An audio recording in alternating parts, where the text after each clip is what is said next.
হাতি আর শেয়ালের গল্প। সে অনেক অনেক দিন আগের কথা। চারিদিকে তখন কি সুন্দর সবুজ বন, ঝোপঝাড় আর দিগন্তে ঝুঁকে পড়া নীল আকাশের ছোঁয়া। এরকম দিনগুলোতে মানুষেরা থাকে লোকালয়ে আর পশুরা জঙ্গলে। মানুষ তখন একটু একটু করে সভ্য হচ্ছে, কি করে সবার সঙ্গে মিলেমিশে থাকা যায় শিখছে সেই সব কায়দা কানুন। ওদিকে বনে বনে তখন পশুদের রাজত্ব, হাজার রকমের প্রাণী, অসংখ্য পাখপাখালি। বেশ শান্তিতেই কাটছিল বনের পাখি আর প্রাণীদের দিনগুলো। কিন্তু একদিন হলো কি, একটা বন থেকে তাড়া খেয়ে মস্ত একটা হাতি এসে ঢুকে পড়লো অন্য একটা বনে। হাতিটার সে কি বিশাল শরীর, পাগুলো বটপাকুড় গাছের মতো মোটা, সুর এতটাই লম্বা যে আকাশের গায়ে গিয়ে বুঝি ঠেকবে। তার গায়েও অসীম জোর। এই শরীর আর শক্তি নিয়েই তার যত অহংকার, মেজাজটাও দারুণ তিরিক্ষি।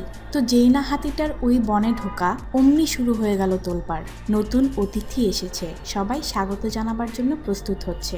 কিন্তু ওই দুষ্ট হাতিটার সে কি তুলকালাম কাণ্ড। খুব জোরে গলা ফাটিয়ে দিল প্রচণ্ড একটা হুঙ্কার। থরথর করে কেঁপে উঠল সমস্ত বন।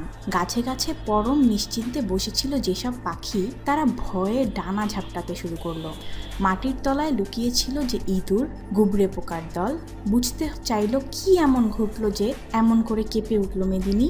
হাতিটা এমন ভাব করতে শুরু করলো সেই বুঝি বনের রাজা, গুরুগম্ভীর ভারিক্কি চালের কেশর দোলানো অমিত শক্তিধর সিংহ। সেও হাতিটার কাছে আসতে ভয় পায়। হালুম বাঘমামা তো সবসময় থাবা উঁচিয়ে চলে, কি দ্রুত আর ক্ষিপ্র তার চলা। সেও হাতিটার ধারে কাছে ঘেঁষতে চায় না। বনের সবাই ভয়ে তটস্থ, শঙ্কিত। কখন জানি কি হয়, কাকে সুর দিয়ে শূন্যে তুলে আছড়ে মারে। একবার তো কি জানি কি হয়েছে, নিরীহ একটা হরিণকে সুরে জড়িয়ে ছুঁড়ে ফেলে দিল দূরে। আর একবার ছোট্ট একটা পিঁপড়ে, চোখে পড়ে কি পড়ে না, বিন্দু সদৃশ তার চলা, তাকেও পায়ের তলায় পিষে মেরে ফেললো। সেই থেকে বনের কোনো প্রাণী হাতিটার ছায়াও মারাতো না, দেখলেই সমীহ করে পথ ছেড়ে দিত। দিনে দিনে হাতিটা হয়ে উঠল আরও দুর্বিনীত, আরও অহংকারী। বনের কারো মনে শান্তি নেই, চোখে নেই ঘুম। কখন জানি কার উপর নেমে আসে অত্যাচারের খড়ুক। কিন্তু এভাবে কি দিন যায়? এক সন্ধ্যায় বনের সব প্রাণী এসে জড়ো হলো সিংহের গুহায়। এর একটা বিহিত চাই। সবার মুখে এক কথা। বাঘ, ভালুক, বানর, হরিণ, বনবিড়াল, শিয়াল সবাই সলা পরামর্শ করতে বসলো। মাঝখানে সিংহ বাহাদুর। সিংহ ফিসফিসিয়ে বলল, আমাদের মধ্যে সবচেয়ে বুদ্ধিমান কে? সবাই নিচু স্বরে বলল, শিয়াল শিয়াল। ঠিক ঠিক, সিংহ বাহাদুর আবার ফিসফিসিয়ে সায় দিল। শেয়ালের উপরেই তাই দায়িত্ব পড়ল, যা করার সেই করবে। লেজ গুটিয়ে হাঁটু মুড়ে হাতিকে লম্বা একটা সালাম দিয়ে বলল, আপনিই তো বনের সবচেয়ে শক্তিশালী প্রাণী, আপনিই আমাদের রাজা, সবাই এ কথা জানে। ওই দেখুন, নদীর ওপারে সবাই উদ্গ্রীব হয়ে বসে আছে, আপনাকে রাজা হিসেবে বরণ করে নিতে চায়। হাতি তো শেয়ালের কথা শুনে মহা খুশি, মাটিতে থপ করে পা ঠুকে বলল, আচ্ছা চলো। নদীর পাড়ে এসে শেয়াল বলল, এই আমি নদীতে সাঁতরে পার হচ্ছি, আপনিও আসুন। হাতির একটু শঙ্কা হলো, পারবো তো? শেয়াল বলল, ভয় কি, এই দেখুন না আমি কি অবলীলায় পার হয়ে যাচ্ছি। এই বলে শেয়াল নদীতে দিল ঝাঁপ। হাতি ভাবলো, ওই পুচকে শেয়াল যদি নদী পার হতে পারে, তাহলে আমার মতো অমিত শক্তিধর হাতি পারবে না কেন? সেও নদীর দিকে দু পা বাড়িয়ে দিল। কিন্তু হাতি বলে কথা, কি ভারী আর মস্ত তার শরীর। নদীর তীর ছিল বালুকাময়। ওই অংশটুকু পেরিয়ে যেই না হাতিটা নদীর পানিতে পা দিয়েছে, অমনি তার ভারী শরীর একটু একটু করে তলিয়ে যেতে থাকলো। আসলে জায়গাটা ছিল একটা চোরাবালি।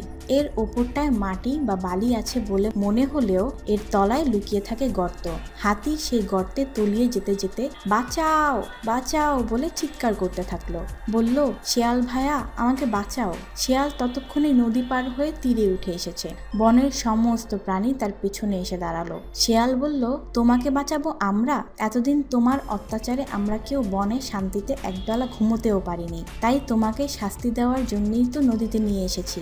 বনের যত প্রাণী ছিল সবাই শিয়ালের কথা প্রতিধ্বনি করে সমস্বরে বলে উঠল, ঠিক বলেছ শিয়াল ভাইয়া, আর দেখবো না হাতির ছায়া, আমরা এখন মুক্ত স্বাধীন, নাচছি সবাই তাধীন তাধীন।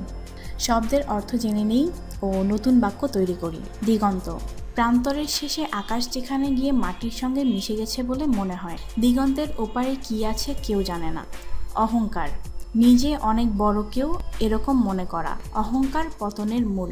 তিরিক্ষি, খারাপ মেজাজ। মেজাজ তিরিক্ষি বলে তার কাছে কেউ ঘেঁষতে চায় না। তুল কালাম কাণ্ড, এলাহি কাণ্ড। নিজের কলমটা খুঁজে না পেয়ে সে তুল কালাম কাণ্ড বাঁধিয়ে দিয়েছে। হুঙ্কার, চিৎকার। বনের সিংহ হুঙ্কার দিলে মানুষের মনে ভয় জাগে। মেদিনী, ভূপৃষ্ঠ। বিদ্যুৎ চমকালে মেদিনীও কেঁপে ওঠে বলে মনে হতে পারে। তটস্থ, ব্যতিব্যস্ত। কি হয়েছে, এত তটস্থ হয়ে আছো কেন? শঙ্কিত, ভীত। তুমি এত শঙ্কিত কেন? কি হয়েছে? বিন্দু সদৃশ, বিন্দুর মতো ছোট বা খুব ছোট। বিন্দু সদৃশ একটা পিঁপড়ে, কিন্তু সে কামড় দিলেও যন্ত্রণা হয়। শক্তিধর, শক্তি আছে যার। বাঘ এক ধরনের শক্তিধর প্রাণী। দুর্বিনীত, বিনিদ্র বা ভদ্র নয় যে। শিক্ষকদের সঙ্গে দুর্বিনীত আচরণ করা ভালো নয়। আস্তানা, বসবাসের জায়গা। সিংহের আস্তানায় বাঘ বাস করে না। উদ্গ্রীব, প্রতি মুহূর্ত অপেক্ষা করা। তোমার জন্যে আমরা কখন থেকে উদ্গ্রীব হয়ে বসে আছি। অবলীলায়, খুব সহজে। অবলীলায় সে যে কোনো কাজ করতে পারে।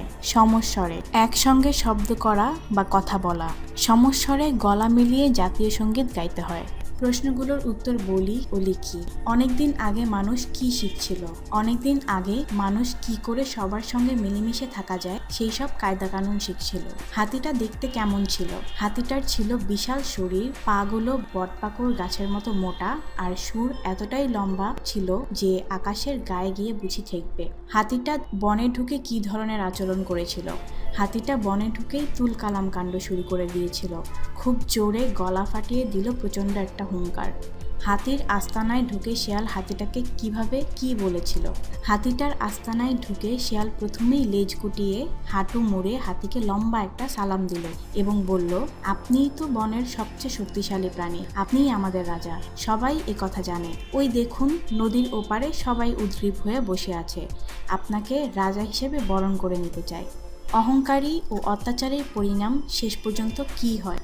অহংকারী ও অত্যাচারীর পরিণাম শেষ পর্যন্ত মৃত্যু হয়। যে কোনো একটা প্রাণী সম্পর্কে বলি এবং 5 বাক্যের একটা অনুচ্ছেদ রচনা করি। বিপরীত শব্দ লিখি। সুন্দর, কুৎসিত। সভ্য, অসভ্য।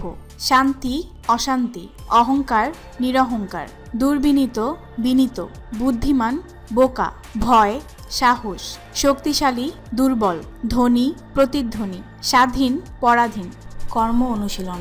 একটি গল্প লেখার চেষ্টা করি। প্রথমে শিক্ষক শিক্ষিকার সহায়তায় 2-3টি সাদা কাগজ নিই, সেগুলোকে একটি ভাঁজ করে নোটবুকের মতো তৈরি করি।